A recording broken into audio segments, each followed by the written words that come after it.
Okay, so tayo po ay magpapatuloy sa ating pong pag-aaral sa First John, and we are almost at the last stretch nito pong napakagandang epistle na ito. Nasa part 17 na po tayo ng series natin na pinamagatan nating Back to the Basics. Nasa First John chapter 4 na po tayo, verses 13 to 16 this time. Okay, ang ating pong pagbubulay-bulayan. So, babasahin ko mula sa Filipino Standard Version. Ito pong mga talata na ito. Verse 13, sa ganito natin nalalaman na tayo nga'y nananatili sa Kanya at Siya'y sa atin. Na ibinigay niya sa atin ang Kanyang Espiritu. Nakita namin at kami nagpapatotoo na isinugo ng Ama ang Kanyang anak bilang tagapagligtas ng sanlibutan. Ang sino mang nagpapahayag na si Jesus ang anak ng Diyos, ang Diyos ay nananatili sa Kanya at Siya ay nananatili sa atin. Verse 16, tayo ang nakakaalam at sumasampalataya sa pag-ibig na iniuukol ng Diyos para sa atin. Ang Diyos ay pag-ibig at ang nananatili sa pag-ibig ay nananatili sa Diyos at ang Diyos ay nananatili sa Kanya. Palayan po ng Panginoon ang mga talatang ito na ating binasa. Sa literature, ang repetition po ay isang magandang tool pagka ginamit po ng tama. O yung pagpapaulit-ulit ay isang mahalagang pamamaraan para ma-accomplish ang mga objectives ng mga sumusulat. Pwedeng tumulong ang repetition o ang pag-uulit-ulit para madaling ma-memorize ang mga mahalagang katotohanan. Pwede rin magamit ang repetition para magbigay ng emphasis tungkol sa gustong sabihin. Or pwedeng magbigay din ito ng paglilinaw. Kaya siya inuulit-ulit para maunawaan, para mas madaling maintindihan ang isang bagay. Or even, pamamaraan din ang repetition para mahikayat natin. Yung pong bumabasa o nakikinig sa atin na maniwala na ang iyong sinasabi ay may basihan at makatotohanan. Dito po sa epistle na ito, sa 1 John, mapapansin ninyo, bumabalik at bumabalik si John sa mga nauna niya ng mga na-discuss na topic. So, ano ba to? Repetition lang ba ito? O there's something else na gustong ma-accomplish si John for doing so? I believe hindi lang ito simpleng gustong ulitin ni John yung kanyang mga sinabi. Kasi yung mga pag-uulit ni John always inserts new insights. So, uulitin nga niya yung topic na natalakay niya na. Pero every time na uulitin niya yun, mag-i-introduce siya ng bagong insights. Mag-i-introduce siya ng bagong lessons. And this is the reason why hindi natin dapat i-dismiss ang pag-uulit-ulit ni John sa letter na ito na hindi ko na kailangan basahin kasi nabasa ko na nung umpisa. Inuulit niya lang ngayon. No. John is not repeating them simply to help his readers memorize what he was saying. John wants us to consider, kaya niya pinapaulit-ulit at binabalik-balikan yung mga topic na tatalakay niya na, itong mga paksa na ito from a fresh point of view or perspective. Dito po sa passage na ito na pag-uusapan natin ngayong hapon, babalik ulit si John dun sa topic na napakahalaga na magkaroon tayo ng confidence or assurance sa ating sariling kaligtasan. Natalakay niya na yan, nang paulit-ulit sa mga naunang chapters. Pero dito, babalikan niya yung topic na yon. However, sa panahon na ito, nauulitin niya yung topic na yon, gusto niya na ipakita sa atin yung kanyang pundasyon. Okay? Bagamat mahalaga na matiyak natin ang ating kaligtasan, magkaroon tayo ng personal assurance ng ating salvation, pero you need to understand it from its very foundation. If we get the basics right, then we will get the right results. But if we will get the basics wrong, then obviously, the results will also be wrong. Gusto ko i-summarize ang pag-aaral natin ngayon. This way, Christian hope must be founded on threefold realities in order to be true. Yung pagkakaroon natin ng katiyakan sa ating kaligtasan, magkaroon tayo ng confidence ng ating Christian hope. Dapat ito ay nakatuntong sa pundasyon ng tatlong katotohanan para maging kapanipaniwala, no? Para maging convincing, para maging totoo. At dito po sa pag-aaral natin yon, yung tatlong threefold realities na yun na ito. The gift of the Spirit, as the first one. Second, confession of Jesus as Savior. The second. And the last, living in love. Living in love. So yun po yung threefold realities, no, na foundation ng Christian hope. And all of them must be present, no, para maging tiyak tayo, no, sa ating kaligtasan. So una, tingnan natin the gift of the Spirit. Ito yung unang proof na kailangan natin para matiyak natin na tayo totoong Christian. At yan ay nandun sa verse 13 ng ating passage. Tingnan niyo po sa verse 13, sabi diyan, sa ganito natin nalalaman na tayo ngay nananatili sa Kanya at siya'y sa atin, na ibinigay niya sa atin ang Kanyang Espiritu. Na ibinigay niya sa atin ang Kanyang Espiritu. Pansinin niyo po, bumabalik at bumabalik si John sa topic ng assurance of salvation sa sulat na ito kasi naniniwala siya na ito ang pinakamabuting defense o depensa laban sa mga antikristo. Tatama naman na kailangan alam mo yung theology nila at kaya mong i-rebut yung kanilang false teachings. Pero ang pinakamainam na defense is assurance of salvation. Hindi po lahat kasi magiging expert sa theology, no? We need to accept that reality. No, hindi lahat makakaunawa ng malalalim na mga katuruan ng Biblia. But everyone should be confident in their relationship with God. Hindi man tayo magiging mga magagaling na teologo, pero dapat lahat ng mga nagpo-profess na sila ay mananampalataya ng Panginoon, may confidence na totoo ang kanilang relationship sa Diyos, na totoo na sila ay anak ng Diyos. And John wants his readers to be clear about one thing pag pinag-uusapan yung assurance ng salvation. And what is that? Gustong maging tiyak. Gusto ni John na maging tiyak ang kanyang mga readers na ang katiyakan ng kaligtasan ay hindi nakakamit ng isang tao sa pamamagitan ng kanyang sariling pagsisikap. Ang katiyakan na meron tayo, na tayo ay ligtas, ay binibigay ng Diyos sa atin. So yun yung gustong maging clear, doon sa mga mambabasa ng sulat na ito. Ang katiyakan ng salvation, hindi mo yan pagtatrabahuhan para maging sa iyo. Ibinibigay ng Diyos. Para ang isang tao makatiyak na siya ay isang lawyer, anong kailangan niyang gawin? Siyempre, kailangan mag-aaral ng law, diba? Gumraduate, and then, kailangan niyang pumasa sa bar exam. So, pinaghihirapan niya ng isang tao para makamit niya yung title na lawyer siya, para makapag-practice siya ng law. Pero hindi yan katulad ng usapin patungkol sa pagiging mananampalataya. Hindi po pinaghihirapan ng isang tao yung maging Kristiyano siya o magkaroon siya ng katiyakan na Kristiyano siya. Para matiyak ng isang tao na magkaroon siya na meron siyang kaligtasan, he needs to accept the reality that it comes from the Lord. Assurance of salvation begins not with our own efforts, it begins with the gift of God.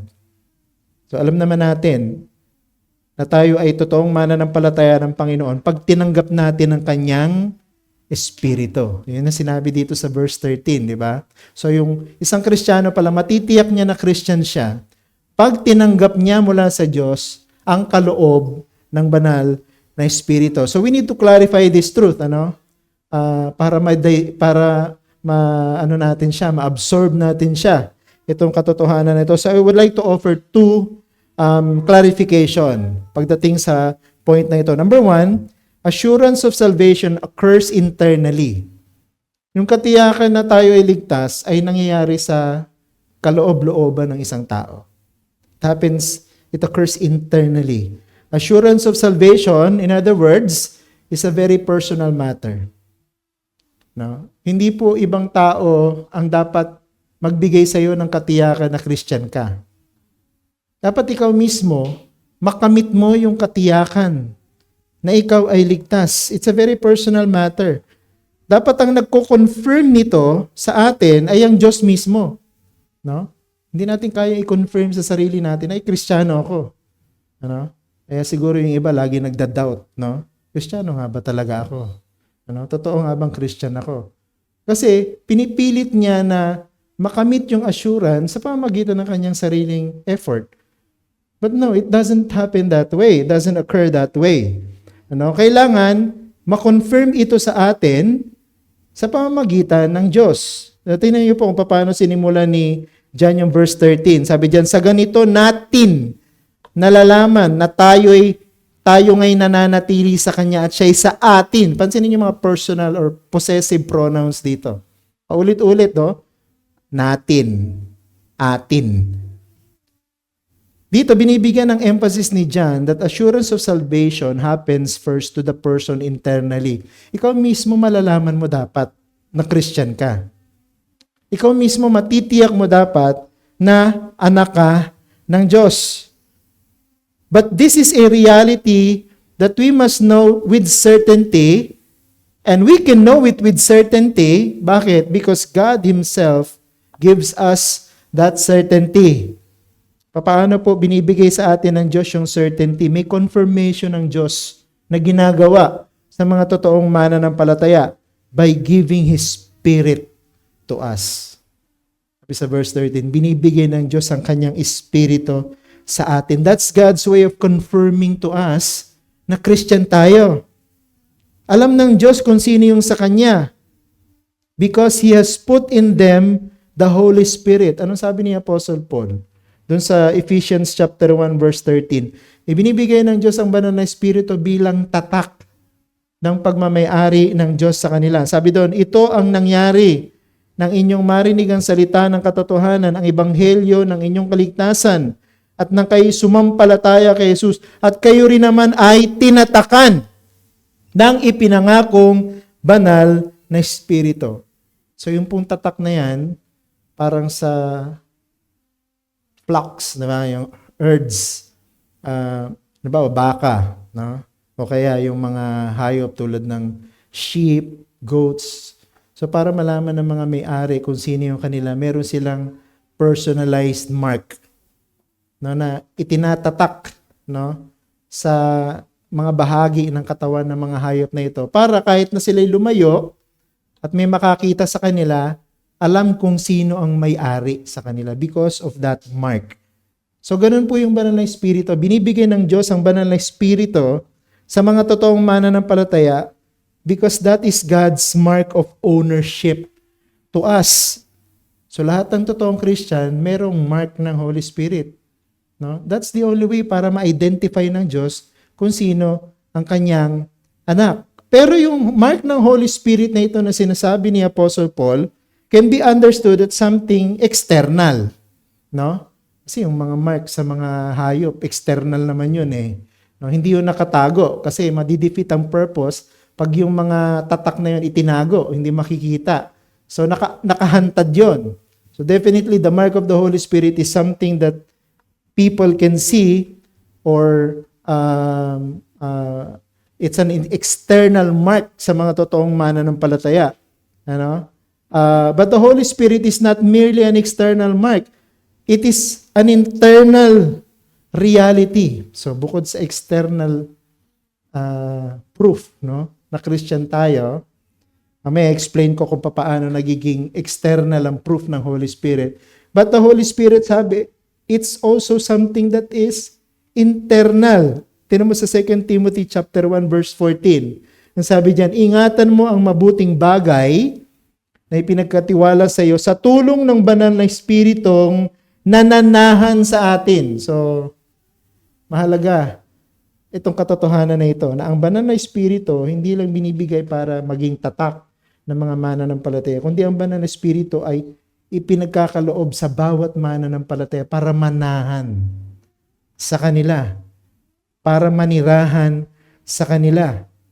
Silang mga totoong mananampalataya ng Panginoong Hesukristo pwedeng umangkin at pwedeng magkaroon ng katiyakan na sila ay anak ng Diyos sapagkat sila lang yung pwedeng maka-experience ng validity na yon na may marka sila ng Diyos at nasa kanila ang banal na Espiritu. Ngayon ang tanong, paano natin ma-verify na nasa atin niya yung Holy Spirit? Tinulungan tayo ni Apostle Paul dun sa Galatians chapter 4 verse 6. Anong sabi niya dyan? At sapagkat kayo mga anak, isinugo ng Diyos ang Espiritu ng kanyang anak sa ating mga puso na sumisigaw, Aba, Ama. Ganun pala nangyayari. No? So yung banal na Espiritu na tatak ng mga totoong mananampalataya na binibigay din ng Diyos para manahan sa mga mananampalataya, nagbibigay sa atin ng confidence na tawagin ng Diyos na Ama. Mahirap explain sa mga salita ang experience na ito. Pero it is something that is true at dapat lahat ng mga totoong mananampalataya na experience yan. No? Na dahil nasa kanila ang banal na Espiritu, meron silang confidence. Meron silang assurance na anak sila ng Diyos. No? At yung confidence na yon, nasasabi nila sa Diyos, Ama. Natatawag nila ang Diyos na Ama. Pero siguro, kailangan balansehin natin ito Kung ito'y internal, no, paano ito'y mabe-verify ng iba? Ito ba isang personal claim lamang, isang personal experience lamang? Kasi di ba pag personal, no, pag sinabi ng isang tao, meron akong naranasan, mahirap kontrahin, no? Kasi siya yung naka-experience nun. Mahirap namang questionin yung na-experience niya. Kaya si John, alam din niya siguro na mahirap mag-rely doon lamang sa katotohanan na ang katiyakan ng kaligtasan ay isang internal experience. So ang ginawa niya, binalance niya. Secondly, para balansehin ito, na hindi lang ito isang personal claim, sinabi sa atin ni John that assurance of salvation is not mere subjectivity. Assurance of salvation is not mere subjectivity. Kasi kung puro internal, puro personal experience, ang hirap i-validate nun. So, ang ginawa niya dyan, binalance niya, sabi niya, hindi lang ito isang subjective experience. Though assurance of salvation first happens internally, meaning very personal, it is not something that is based on personal feelings or opinions alone. Anong kailangan? Ma-validate. No? Para masabi at malaman natin na yung claim ng isang tao na meron siyang internal assurance of salvation ay totoo, kailangan ma-validate yon. The indwelling of the Holy Spirit is never presented in Scripture as a mere subjective truth. Rather, pag pinag-uusapan natin yung indwelling o pananahan ng banal na Espiritu, objective reality ito. Isang objective experience na ito. Totoo ang banal na Espiritu, hindi natin nakikita yon. Diba? Yung marka ng banal na Espiritu sa mga anak ng Diyos, wala ka naman makikitang tattoo sa atin, no? Na tayo lang ang meron, no? It's something that physical eyes cannot see. So, paano natin ngayon mapuprove ito sa ibang tao? Tinulungan tayo ulit ni Apostle Paul dito. Ang presence ng Holy Spirit sa atin, napapatunayan natin na hindi lang isang personal claim. Bakit? Kapagkat may evidence. Anong evidence na ang Holy Spirit ay nasa isang tao? Meron siyang fruit of the Spirit. Kaya nalalaman natin na ang isang tao, totoong mananampalataya ng Panginoon, sapagkat nakikita mo yung fruit of the Spirit na sinabi doon sa Galatians 5:22-23 na evidence sa buhay niya. Bagamat hindi, alam mo yun, hindi equally evident ang lahat ng fruit, pero makikita mo yung presence ng bawat fruit na yon sa buhay ng isang tao. Halimbawa, love, peace, patience, self-control. May mga pagkakataon na hindi siya pantay-pantay sa kanyang maturity, pero dapat lahat meron. Bakit? Kasi kung nasa iyo ang banal na Espiritu, dapat lumalabas yung bunga ng Espiritu sa buhay mo. Kaya walang sino man na pwede mag-claim na siya ay totoong Christian, pero ang buhay niya hindi nagtatransform. Walang pwede mag-claim na siya ay Christian, pero yung banal na Espiritu na nasa kanya, na sinasabi niyang nasa kanya, walang bunga. The world will know na ang banal na Espiritu ay nasa atin, Hindi lang sa pamamagitan ng sinasabi ng ating mga bibig. Maniniwala ang mundo na ang banal na espiritu ay nasa atin pagka nakikita nila ito sa buhay natin. Pagka nagmamanifest sa ating buhay. At tandaan niyo yung time ng Panginoon, maraming mga nagkiklaim na kilala nila ang Diyos, di ba? Ang Diyos ay ama nila. Paano nila pinapatunayan yon? Ba, matalino sila pagdating sa batas ng Biblia. Marami silang alam patungkol sa kasulatan, no? Sa mga hula ng mga propeta, di ba? Sa kasaysayan ng bayan ng Israel and so on and so forth. Pero anong ginawa ng Panginoon, di ba? Dinibunk ng Panginoon o pinatunayan ng Panginoon na yung kanilang claim ay mali. By what? Sabi niya, malalaman ninyo kung sino ang totoong pagmamayari ng Diyos. Malalaman niyo kung sino ang totoong nakakakilala sa Diyos sa pamamagitan ng bunga ng kanilang buhay. Matthew chapter 7 verse 16. Malalaman mo kung sino yung totoo sa pamamagitan ng bunga. Bakit? Sapagkat ang sino mang mananampalataya na umaangkin na sila ay anak ng Diyos pero hindi nagbabago ang buhay, wala ang espiritu sa kanya. Walang banal na espiritu sa kanya.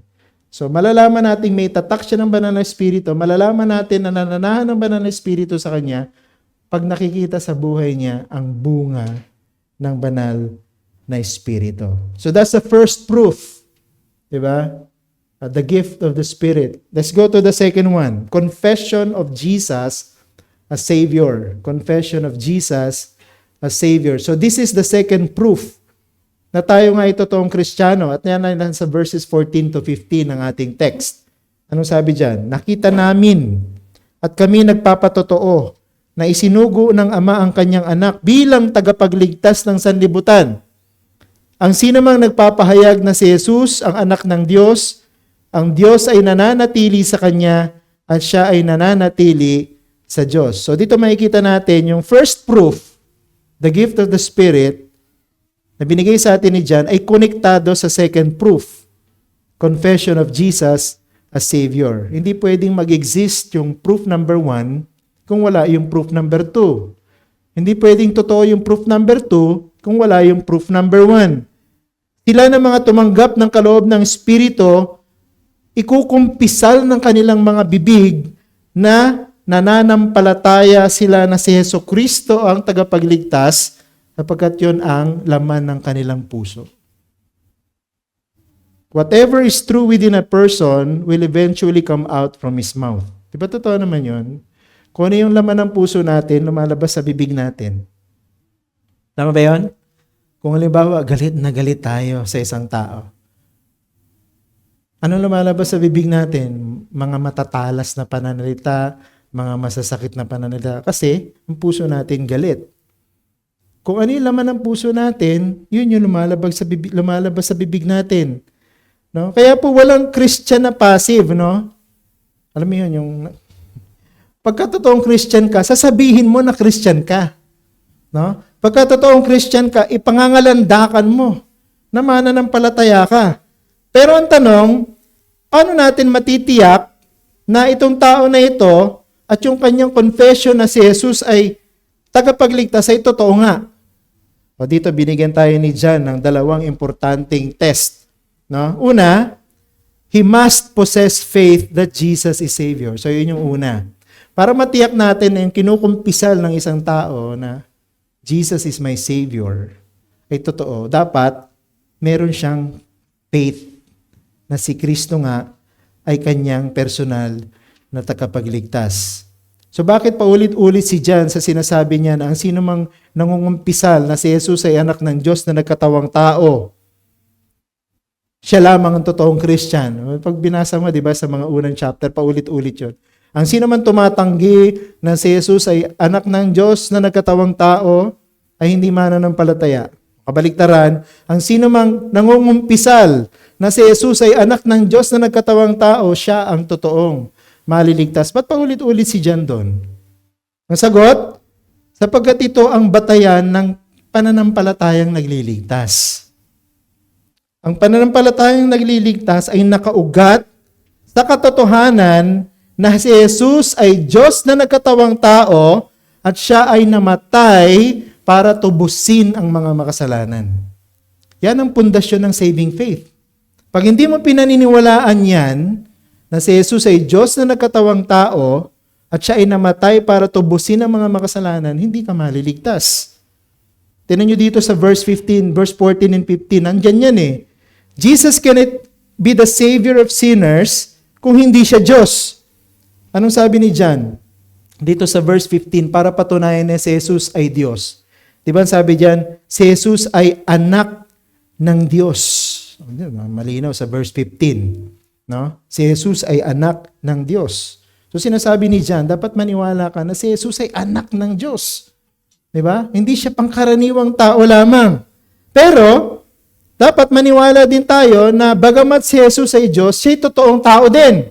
Nandun yan sa verse 14. Anong sabi diyan? Isinugo ng Ama ang kanyang anak. Pag sinabi sa Biblia, isinugo ng Ama ang kanyang anak, yun yung nagkatawang tao ang Panginoong Jesucristo. So dito makikita natin, sila lamang na naniniwalang si Jesus ay totoong Diyos at totoong tao ang maliligtas. O merong katiyakan na sila ay ligtas. No, tandaan natin. Si Jesucristo lamang po ang nagbigay ng kasiyahan sa batas ng Diyos. Paano binigyan ng Panginoong Jesucristo ng kasiyahan ng batas ng Diyos? Sinunod niya ito ng walang kapintasan. At hindi lang niya sinunod na walang kapintasan ng batas ng Diyos, binayaran niya rin ang lahat ng parusa para sa pagsuway ng mga makasalanan sa batas ng Diyos. Dapat present yung both element na yon. Tungkol sa tinatawag na perfect obedience of Christ, hindi lang siya walang kasalanan, kundi binayaran niya rin ng lahat ng dapat ay parusa sa lahat ng nagkasala. Both elements should be present, no? At hindi po magagawa ng Panginoong Jesucristo yan kung hindi siya totoong Diyos at hindi siya totoong tao. Ano ko nasabi yon? Hindi po mananatiling walang sala ang Panginoong Jesucristo kung siya'y tao lang. Kaya po ang Panginoong Jesucristo ay nanatiling walang sala kapagkat unique ang kanyang person. He is both God and man. No? Kung hindi totoong Diyos si Kristo, di ba, magkakasala siya. No? Pero si Jesus ay totoong Diyos at totoong tao, kaya hindi siya nagkasala. At si Jesus ay totoo ring tao sapagkat pinarusahan siya. Dahil sa kasalanan ng mga taong pinili ng Diyos para maligtas. Dapat paniwalaan natin ito ng buong puso. Ang isang tao para maligtas, kailangan paniwalaan niya kung sino si Jesus. Kailangan paniwalaan niya kung ano ang ginawa ni Jesus para magkaroon ng kaligtasan ang mga makasalanan. Kung hindi natin ikukumpisal ito, hindi tayo maliligtas. No? Kaya kung naniniwala ka na si Jesus ay tao lamang, hindi ka maliligtas. Bakit? Kulang. No? Kulang ang batayan ng iyong pananampalataya. Ang batayan ng ating pananampalataya, dapat naniniwala tayo na si Jesus ay totoong Diyos at si Jesus ay totoong tao, kaya siya lamang ang tagapagligtas ng mga makasalanan. At wala nang iba. No, any other kind of religion in this world, kaligtasan sa pamamagitan ng mabuting gawa. Christianity lamang ng Biblia ang nagtuturo ng kaligtasan sa pamamagitan ng pananampalataya. Bakit? Sapagkat magtitiwala tayo kay Jesucristo na totoong Diyos sa totoong tao na siyang tanging paraan ng ating kaligtasan. Hindi naman natin kailangan maging perfect sa theology. No, hindi ko naman sinasabing kailangan ma-master mo itong dual nature of Jesus Christ, itong hypostatic union na ito. No? Hindi nga natin alam kung ano ibig sabihin ng mga term na sinasabi ko dito. No? Mahirap lalong ipaliwanag. Pero hindi naman natin kailangan maintindihan ito ng walang pagkakamali. Hindi naman natin kailangan maintindihan para maging Christian. Basta dapat maniwala tayo at malinaw sa atin na sinasabi ng Biblia na si Jesus ay totoong Diyos at si Jesus ay totoong tao at siya'y walang kasalanan at nagbayad ng lahat ng parusa kaya siya naging tagapagligtas. Pag pinapahayag ng bibig natin yan, ibig sabihin, pinaniniwalaan natin yan at yan ang ating pananampalataya. Pag pinaniniwalaan natin ng totoo ito, dapat hindi lang matigil sa paniniwala. Kasi sabihin ng iba, naniniwala naman ako eh. Christian na ba ako? Hindi. Pag sinabi po na pinananampalatayaan na natin itong mga bagay na ito na ating kinukumpisal sa ating mga bibig, ibig sabihin, pinagtitiwala natin yung buhay natin kung sino si Jesus, si Diyos at tao, at kung ano yung ginawa niya para maligtas tayo. Ano yun? Tinubos niya tayo sa pamamagitan ng kanyang sariling buhay doon sa krus. So that's possession of faith that Jesus is Savior. Pero hindi lang dapat titigil dun sa profession ng faith o pagkakaroon ng pananampalataya. Dapat we should proceed to the second one. And what is that? He must profess his faith that Jesus is Savior. No, again, internal, external balance. Hindi lang pwedeng sabihin, yung pananampalataya ko, ito, sasabihin ng bibig ko. No? O, pananampalataya ko, ay ito, tama na. Hindi dapat, kung ano yung pananampalataya mo, sasabihin ng bibig mo. No? Ibubulalas mo sa pamamagitan ng salita. And ang sinasabi ni John dito is exactly the same ng sinabi ni Paul dun sa Romans. Yan naman, Romans chapter 10, verse 9 and 10. Nakalagay dito, ito si Paul nagsasalita sa mga Roman Christians. Pero yung sinasabi ni Paul dito, katulad ng sinasabi ni John sa pinag-aaralan natin. Sabi diyan, sapagkat kung ipahayag mo sa pamamagitan ng iyong bibig, atin naman mabuti, kung ipahayag mo sa pamamagitan ng iyong bibig na si Jesus ay Panginoon at sasampalataya ka ng buong puso na binuhay siyang muli ng Diyos mula sa kamatayan, ay maliligtas ka. Verse 10, kapagkat sumasampalataya ang tao sa pamamagitan ng kanyang puso tungo sa pagiging matuwid at nagpapahayag sa pamamagitan ng bibig tungo sa kaligtasan. So kung ano yung laman ng bibig, ng puso ng isang tao, lalabas sa kanyang bibig. Kung nananampalataya ka na si Jesus, ay kung sino siya, sang-ayon sa sinasabi ng Biblia, ikukumpisan ng bibig mo yun. Hindi mo ititikon yung bibig mo na ayoko magsalita. No? Kundi ipahayag mo kung ano yung pinananampalatayanan mo. Kaya nga, professing faith and possessing faith must come together. No, yung pagkakaroon ng pananampalataya kay Kristo, dapat kasama nun, sinasabi mo yung pananampalataya mo sa pamamagitan ng iyong bibig. Ang totoo nga, profession of faith must be based on possession of faith. Marami, puro profession lang, pero walang possession of faith.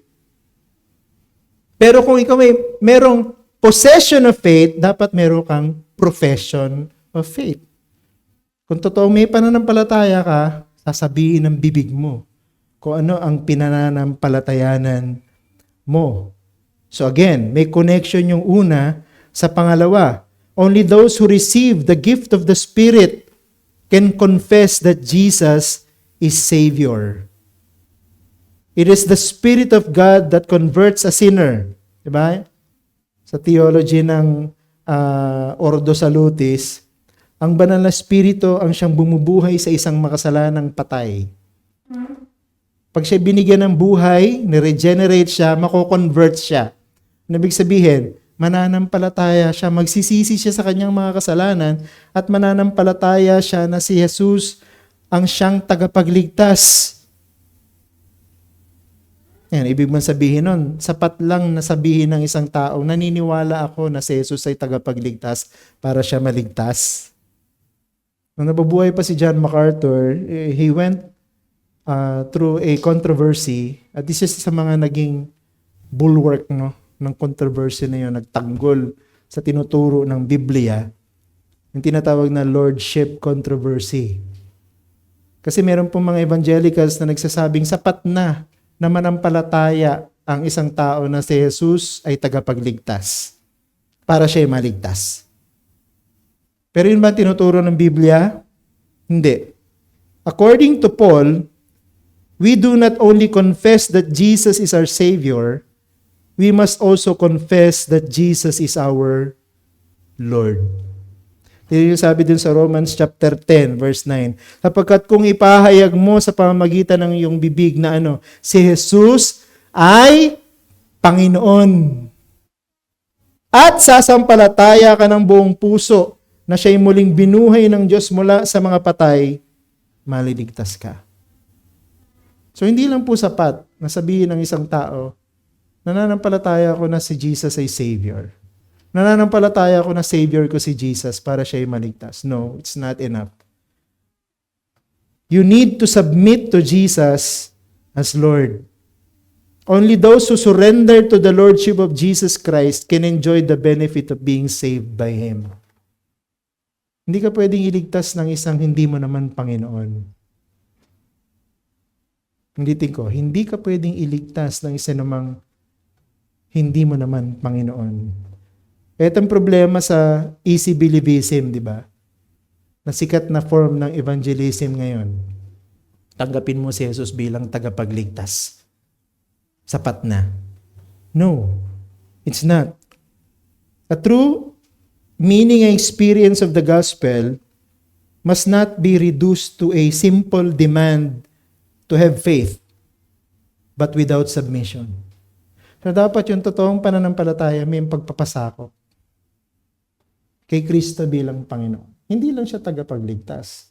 Dapat Panginoon siya ng buhay mo. What does that entail? So kung si Jesus ay tagapagligtas mo, at siya ang bago mong Panginoon, siya ang masusunod sa buhay mo. Hindi na ikaw. Diba? Kung hindi si Jesus ang nasusunod sa buhay mo, sasabihin mo, tagapagligtas ko naman siya kahit hindi ko siya sundin, hindi ka totoong ligtas.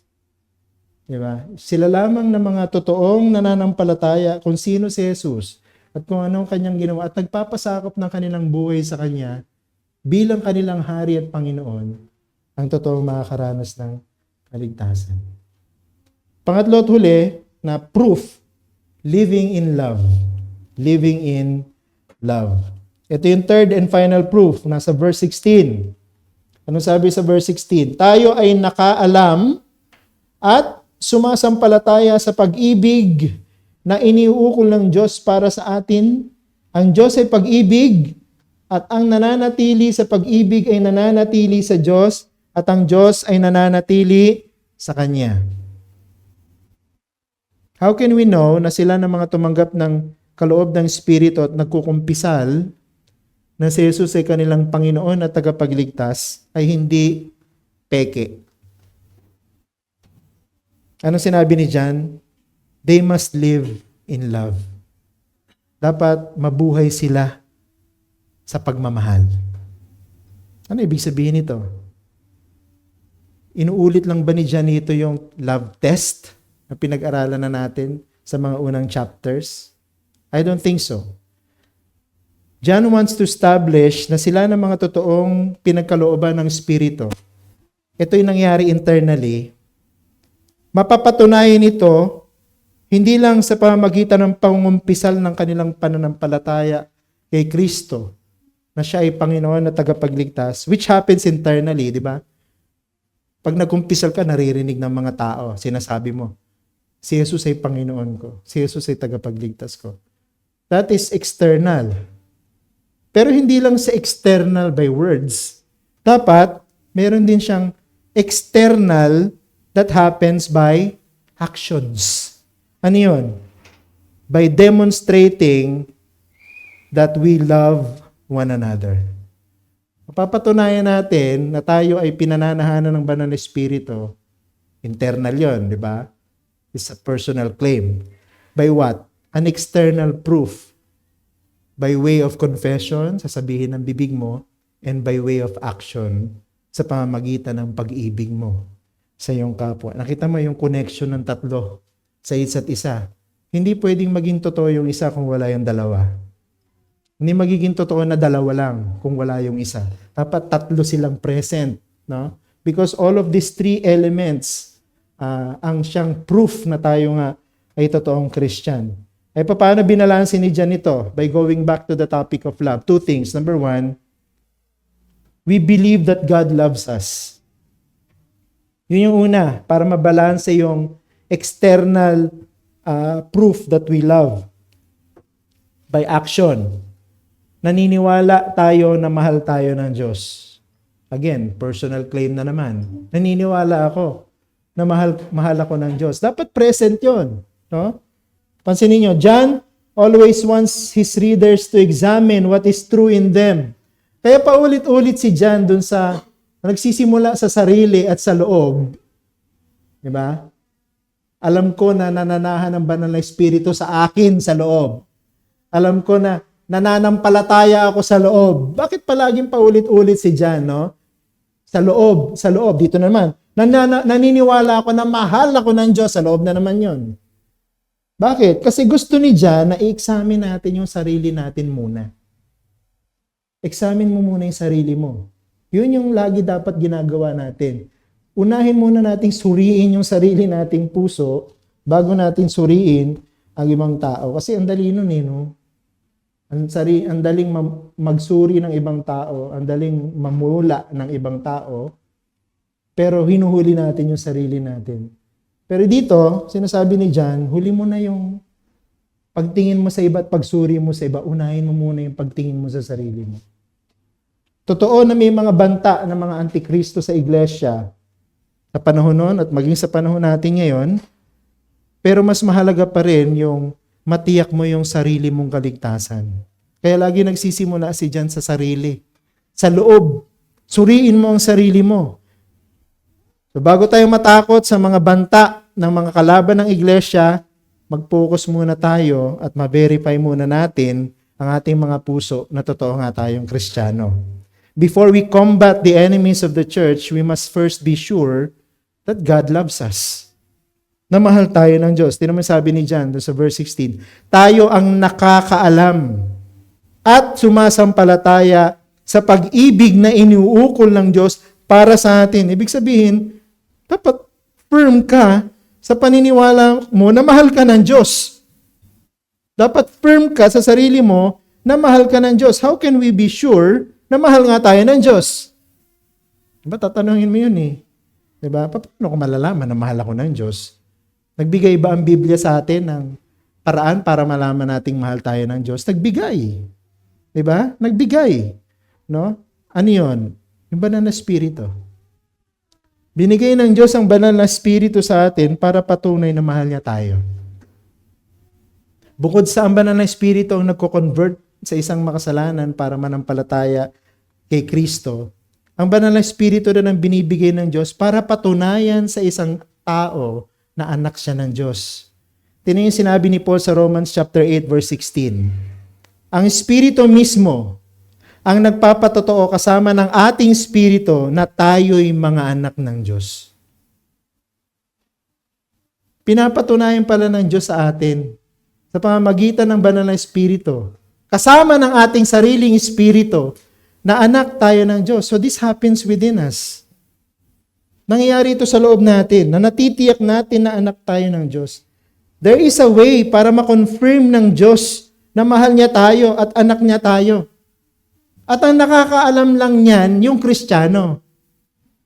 Hindi po pwedeng i-assess ng isang hindi Kristiyano yung laman ng puso ng isang Kristiyano. Tapos sasabihin niya, totoong anak ka ng Diyos, totoong mahal ka ng Diyos. Hindi po ganun. Tayo mismo sa sarili natin, matitiyak natin sa tulong ng banal na espiritu na anak tayo ng Diyos. Dahil mahal niya tayo. And this is the reason why John said that we know that God loves us. Kasi yung Holy Spirit ang nagko-confirm sa atin. Medyo mahirap ipaliwanag ito because it is something that supernaturally happens sa isang Christian. It happens within the Christian. Dapat ang mga totoong mananampalataya, you will come to a point of your Christian experience na mapagdadaanan mo to that the Spirit of God confirms to you that you are loved by God. Pag binasa mo yung mga old Christians sa church history, may iba-iba silang paliwanag. No? Ibang charismatic experience, no? Iba overwhelming love of God, no? Iba-iba yung paliwanag nila Pero isang bagay lang ang totoo dito, kung totoong Christian ka, you will experience this. Kung totoong Christian ka, the Holy Spirit will prove it to you. Ngayon ang tanong, paano mapoprove ng iba na totoo ngang pinrove sa iyo ng Holy Spirit na mahal ka ng Diyos?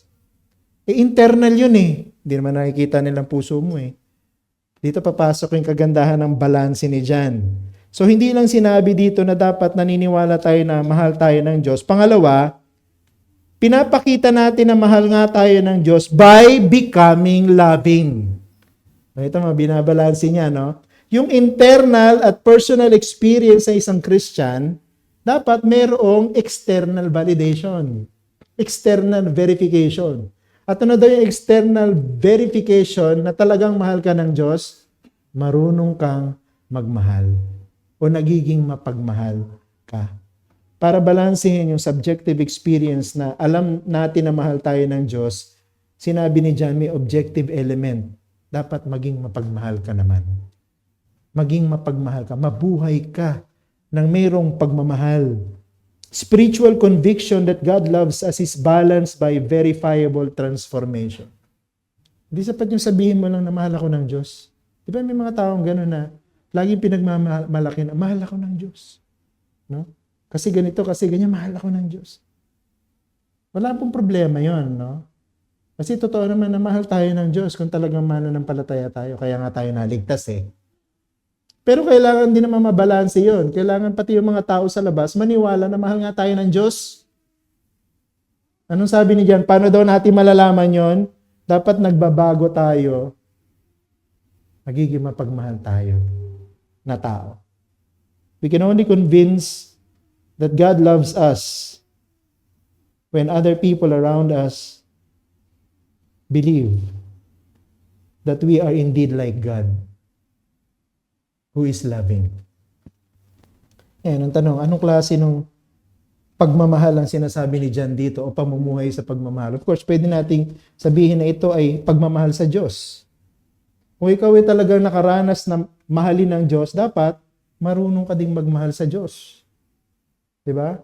Anong klaseng pagmamahal ba ang pagmamahal sa Diyos? Yung pagmamahal na katulad ng pagmamahal niya sa atin. Ano ba yung pagmamahal ng Diyos? Yung pagmamahal na nagbibigay at nagsasakripisyo.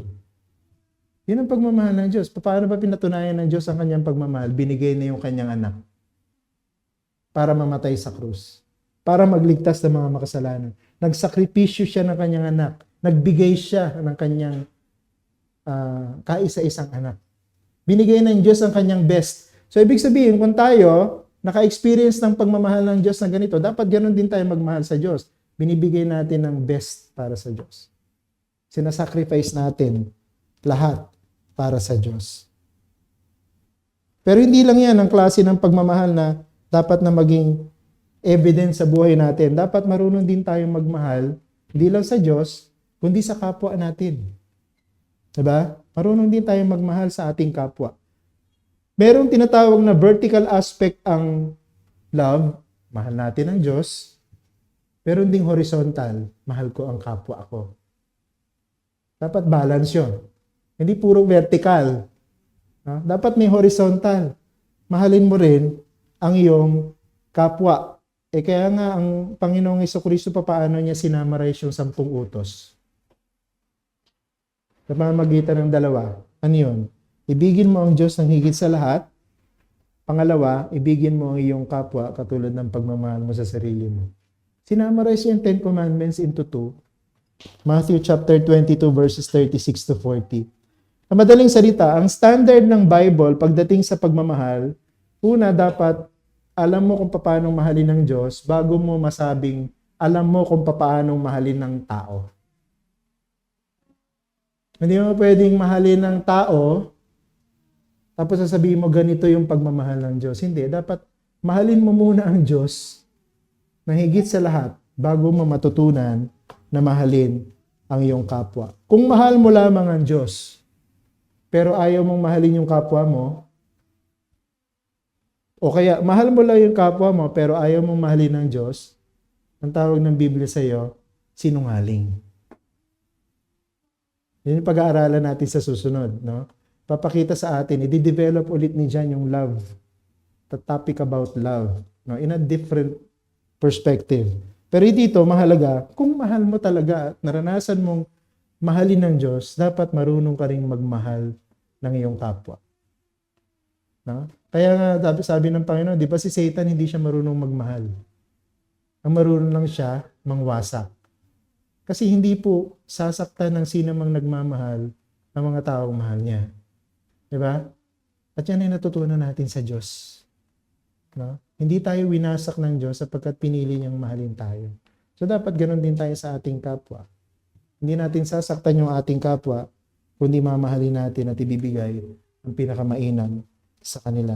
Ang tanong ko sa inyo, do you possess all of these proofs para mapatunayan mo na Christian ka? Kung meron ka ng isa, pero kulang ka ng dalawa, pag-isipan mo mabuti ang iyong kalagayan sa Panginoon. O kung meron kang dalawa, kulang ka ng isa, suriin mo pa rin ang sarili mo. Ito po ang mga pundasyon para ma-claim natin na anak tayo ng Diyos. Kung wala tayo nitong tatlo na ito at hindi sila balanse sa buhay natin, kasi pwedeng sabihin mo, meron ko ng tatlo na yan, pero puro naman personal claim. Puro pansarili, no? Walang patunay sa mga tao, walang external proof. Mali pa rin. No? So dapat anything that we claim within us, dapat mabalance ng mga mabe-verify ng mga tao sa paligid natin. If you don't have the basics of these three foundations, then you cannot have assurance that you are a child of God. So ito pong tatlo na ito are points of personal examination. Now, suriin natin sarili natin. Lahat ba nitong pinag-usapan natin, meron ako? Lahat ba ito na pinag-usapan natin, mabe-verify ng mga tao na meron ako? Manalangin po tayo. Aming Ama, maraming salamat sa mga paalala na ito. Though John keeps on returning to the previous topics na dinidiscuss niya sa letter na ito, lagi may fresh insights. This time nakita namin yung connection ng what is happening within us to what should be seen by other people around us.